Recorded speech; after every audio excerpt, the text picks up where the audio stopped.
Sure. Thank you, Tim. Thank you, Hiba, for having me. Apologies that I'm underdressed. I was actually at a construction site earlier with a client, but very happy to be here and share some of my life experience. Some of you might think that thinking about Hong Kong, concrete jungles, financial hubs, you probably wouldn't think about the fact that in Hong Kong we can actually find more than 90 hard coral species under the turbid water, and that's where I grew up. And I was very lucky that on one side, we see the heavy development, and whereas on the other side, which in fact 40% of our land in Hong Kong are actually country parks. So I've seen back in the 90s, on one side, we're developing the cities, but at the same time, what nature could look like in a concrete jungle. In 2014, I've seen a small patch of coral community disappearing. In the past few years, one thing that I've also realized that I obviously was not the only witness for climate change. All of us, most of us in fact, have witnessed the change, the pace, and the magnitude of climate change is unprecedented. So in 2014, I've actually seen a small patch of coral community disappearing in just 2 months. That got me to think about what's happening in the water and if there's anything that we can change. Since then, I've been studying coral restoration as my PhD thesis.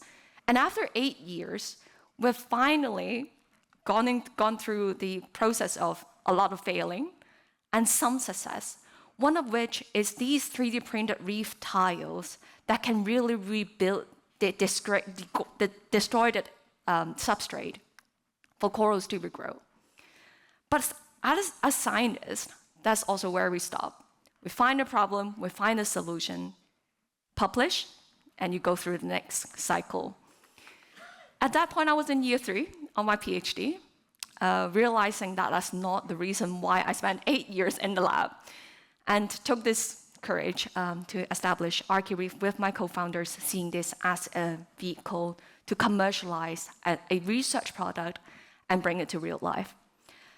After 5 years, we have already pivoted a little, no longer just a hardware company, but a company that are pioneering applied science to manage nature risk and environmental policy shift. And apparently, we're sitting in a very interesting era where right now we're at the critical tipping point where this, in the next 5 years, is the critical window for us to invest in nature for the sizable and significant impact. At the same time, we have the market interest in nature and the right technology available for us to, one, take action, but also measure the impact in the water. So if we have been looking into the news lately, it's no longer just about the degrees Celsius that are getting warmer and more warmer, but at the same time, nature has already taken the front seat of our daily life.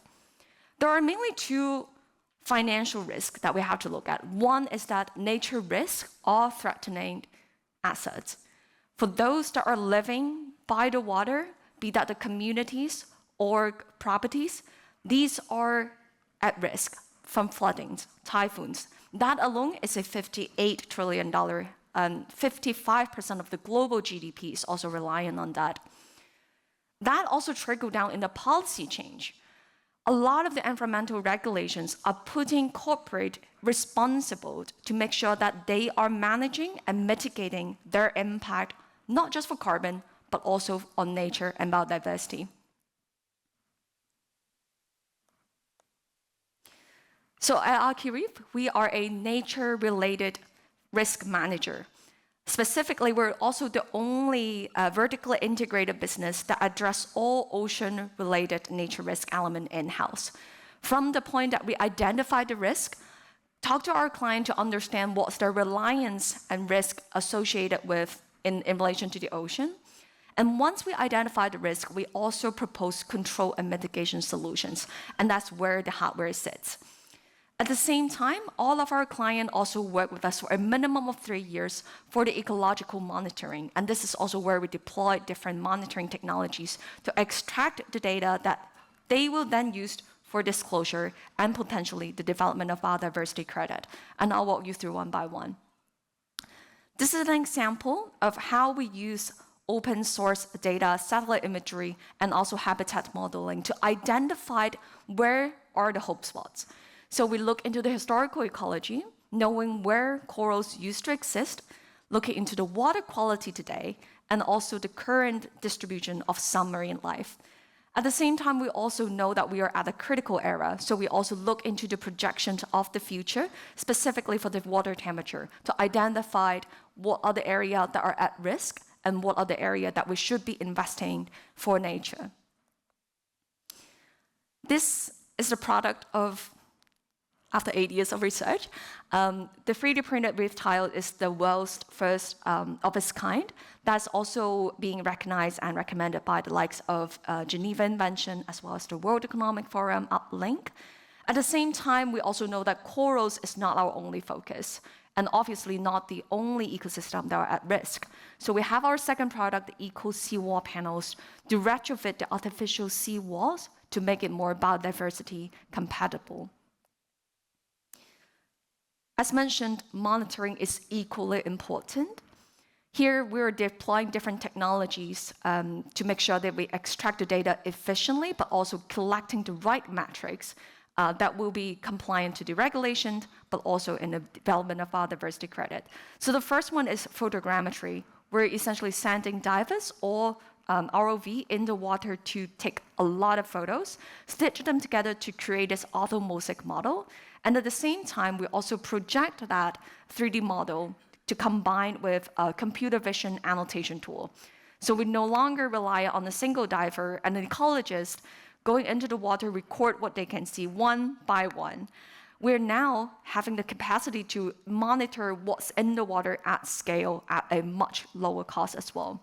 So with this, we're collecting coral-centric data like coral health, coral count, as well as their growth.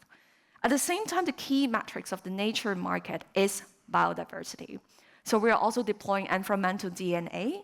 And for those of you who have never heard, all of us right now are shedding DNA in the air. And that's what we do. Instead of counting and sending a person at the door to count who has entered this room today, we collect the environmental samples. In that case, it's the sediment samples or the water DNA samples from the water column. Combined with metagenomics, we can now detect the DNA trace and have a full consensus of what marine life and the biodiversity that are benefited from this specific deployment. Some of the results that we have seen is incredible. In Hong Kong, in a place where we have been developing for decades without knowing what's in the water, we're still showing a trend reversing the tipping point.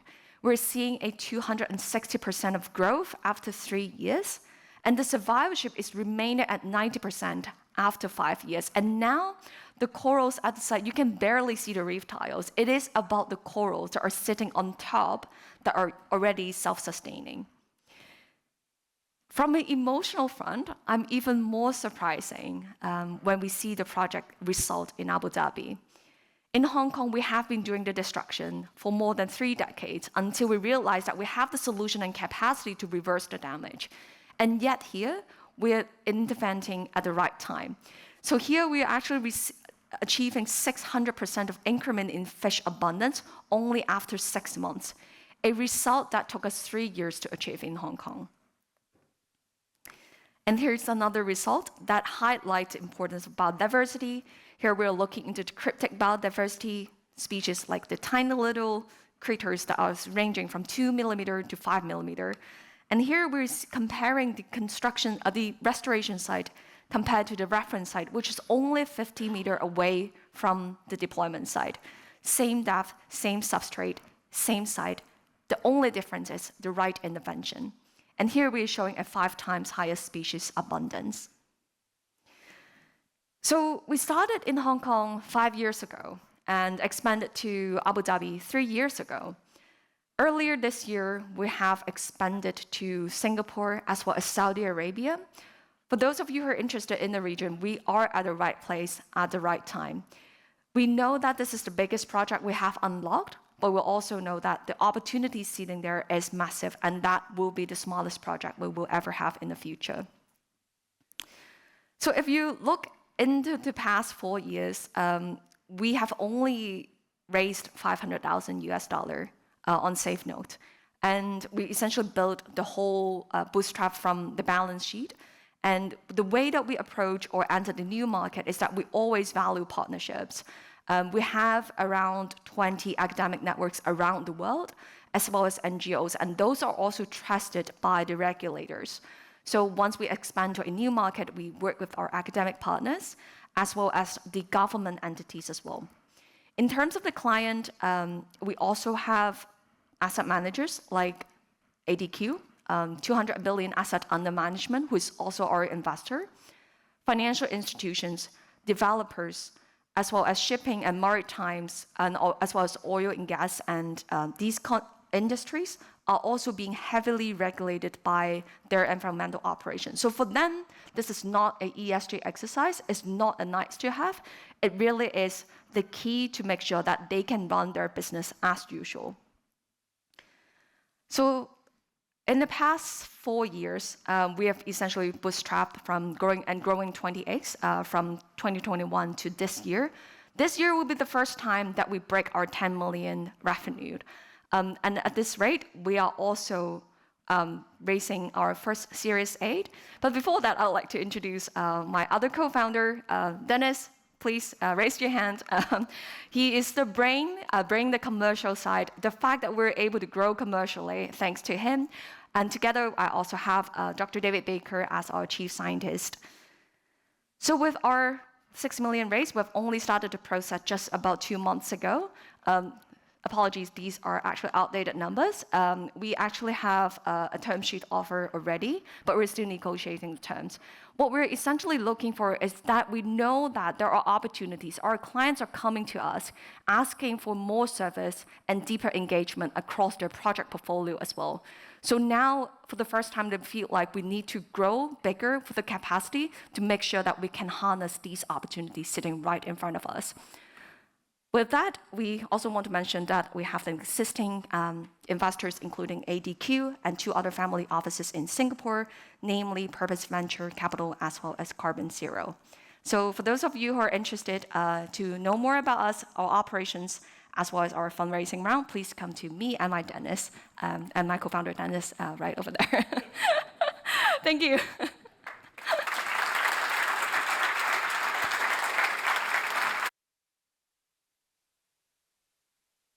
Easily.